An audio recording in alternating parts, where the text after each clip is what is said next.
If you're working from home, the school holidays can feel like trying to juggle two full-time jobs. So I'm sharing some tips to help you stay on top of work without missing out on family life in this episode of Architecture Business Club, a weekly podcast for small firm founders who want to build their dream business in architecture and enjoy more freedom, flexibility and fulfillment in what they do. I'm John Clayton, your host. Having spent over 20 years working in architecture, I know how hard it can be to explain your services so people truly understand and value what you do. Many firms struggle with this, but by sharing your stories on podcasts, you can become the trusted voice in your market, grow your brand and attract much better clients. We can help you with everything from podcast strategy and launch, production and management, podcast hosting and guesting through to promoting and growing your show. If you'd like to discover how podcasting could benefit your business, click the link in the show notes to book a no-obligation chat about working with me. Or if you're interested in being a guest on this show, email John, that's Jon, at architecturebusinessclub.com. Now, let's explore how you can approach your work during the school holidays.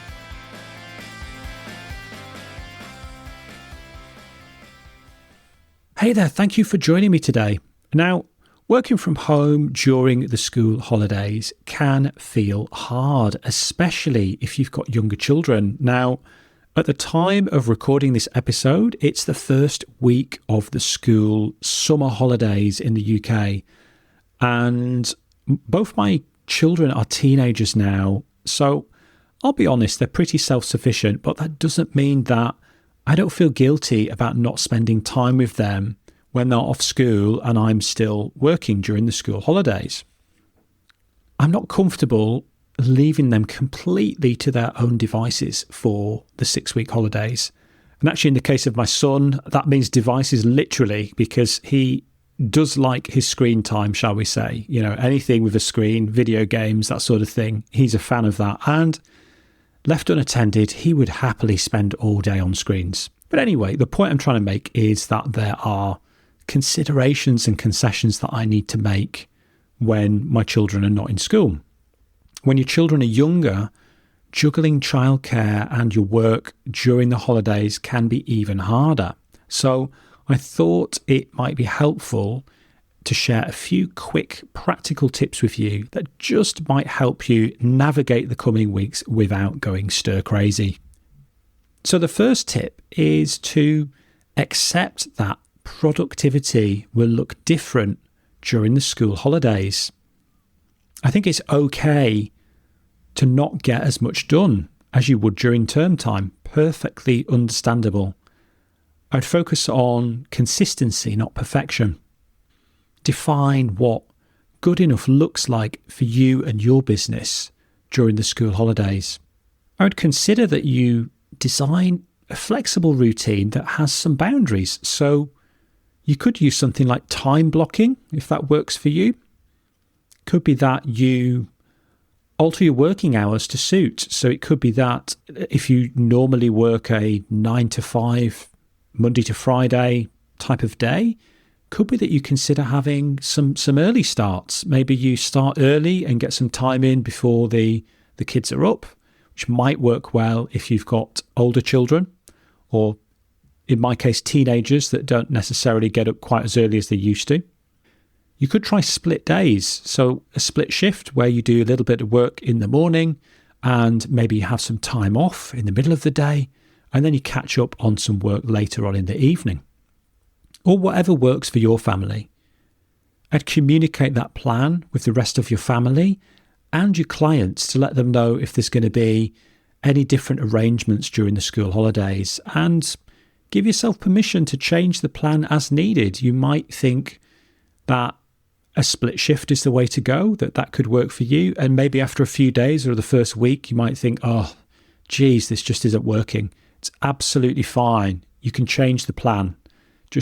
I would go with your best current thinking, give it a try, and then just adjust accordingly as you go.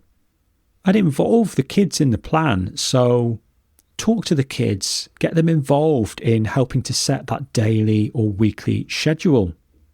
And you could agree on some signs or signals to let them know when you're on or off work. And that could be as simple as if you are fortunate enough to have a dedicated office space at home, if you have your own study or room where you work on those work from home days.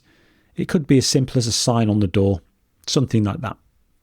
Explain why your work matters, because if your kids understand why your work is important, they'll respond well to that. If they understand that you're not just pushing them away, you're not ignoring them, it's just that you need some time to work on your business during the holidays. Prioritise ruthlessly. So this is about picking the essential tasks to work on each day. It might be that you just pick 1 to 3 essential tasks that you work on. You focus on getting those tasks done first, and anything else that you get done is a bonus. You could use something like the 80-20 rule. It's like Pareto's rule, Pareto's principle. I think that's right. We have mentioned this in previous episodes. But it's about looking at what is the small amount of work that you can do that drives most of your results. What's the 20% that matters? If you focus on that, maybe there's a lot of the other things you've been doing that you don't actually need to do during the school holidays. You could try using micro work sessions. So try having short, focused sprints of work. So this comes back a little bit to this idea of looking at your routine. I mentioned earlier about perhaps testing out time blocking. And these short sessions could be as short as 25 minutes. It could be a little bit longer. It could be 45 minutes, an hour, maybe up to an hour and a half, depending on how long your kids can be self-sufficient for. So this is going to base somewhat on the age of your children, how self-sufficient they are. And I would give that a try and look at having a series of sprints throughout the day rather than one sort of 7-8 hour big block of working hours. Try splitting it down into smaller sprints. I would suggest that you plan any deep work, so any work where you really need to concentrate, those highly cognitively demanding tasks where you really need to think and you don't want to be interrupted. Try and plan that for times of the day when the kids are occupied. So it could be when they're having screen time, when they are in the lounge watching a movie. That could be a really good time if you know that they are watching a movie and you can leave them for 90 minutes or maybe up to a couple of hours. They're going to be engaged watching the TV for that time. That's a great time for you to get on with some of those important tasks where you need to work without being interrupted or to minimize interruptions. You can take breaks between these bursts of productivity. Do allow for breaks for family time. And if it helps, you can use things like timers, accountability tools. So it could be something like a Pomodoro timer. There's other tools. I think there's one called Focus Mates that you could try out, or just simply a clock or a timer, whatever works for you.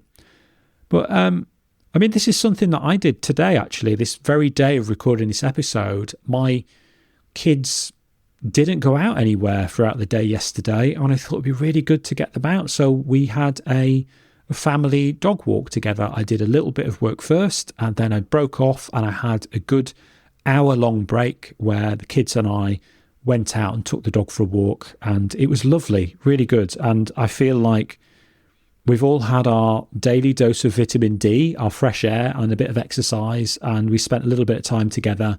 And now that means I can do some guilt-free work for the next few hours, knowing that I've done that for my kids. And my dog enjoyed it too, I think.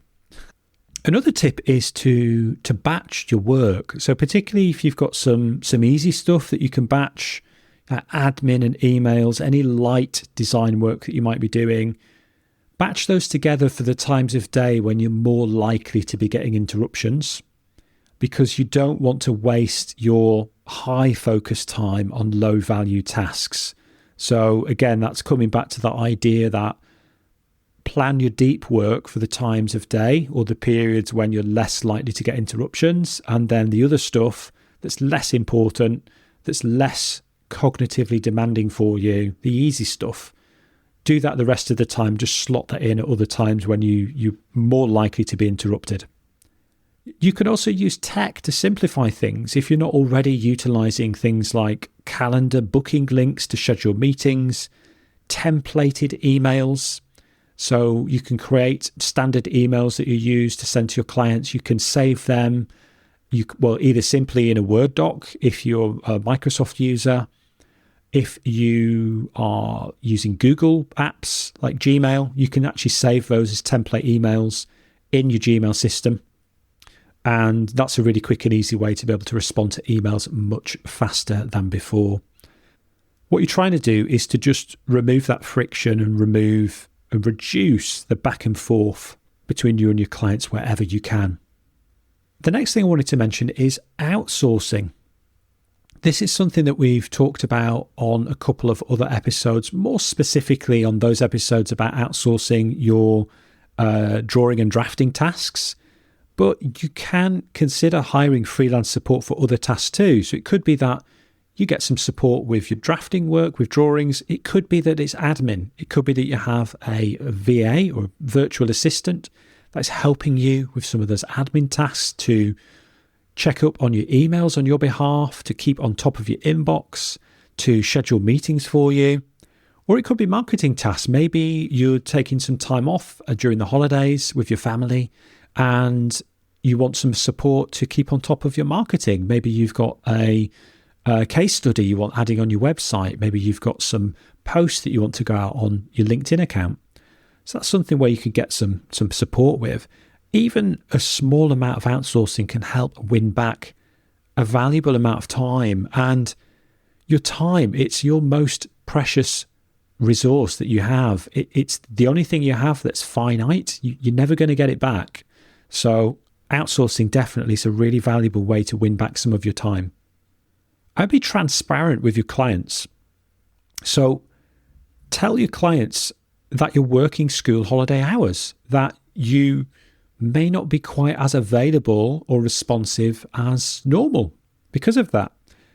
If you set those expectations early, then most people are understanding about this, as long as it's communicated clearly to them and you've managed and set those expectations. And most importantly, make sure to look after yourself. It's very easy to try and juggle everything. As I mentioned in the intro, it can feel like you're juggling two full-time jobs, two full-time roles as a parent, particularly if you're the primary caregiver and the owner of your business, and to try and juggle all of that.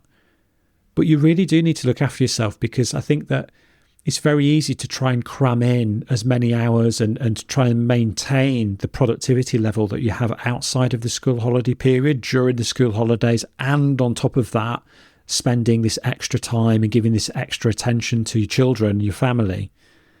And if you're not careful, that's just the road to burnout. So I would say don't sacrifice your sleep or personal downtime. You need to allow time for you as well. You need to have some R&R yourself during the school holidays. So even a few minutes a day, even a short amount of time, could make all the difference for you. So make sure that that is built into your day. You're not just managing projects, you also are managing your own energy levels throughout the school holidays. And finally, I would reach out to other people. I think that when you're going through a period that feels hard, and for many sole practitioners and business owners that work from home, working during the school holidays doesn't feel like a holiday. It can feel hard. So I would talk to other people that are in the same boat as you. Have a chat with some of your friends, your peers, your connections. Discuss your experiences with them and find out how they are managing their work. How are they getting through the school holidays and balancing family time with time on their business too?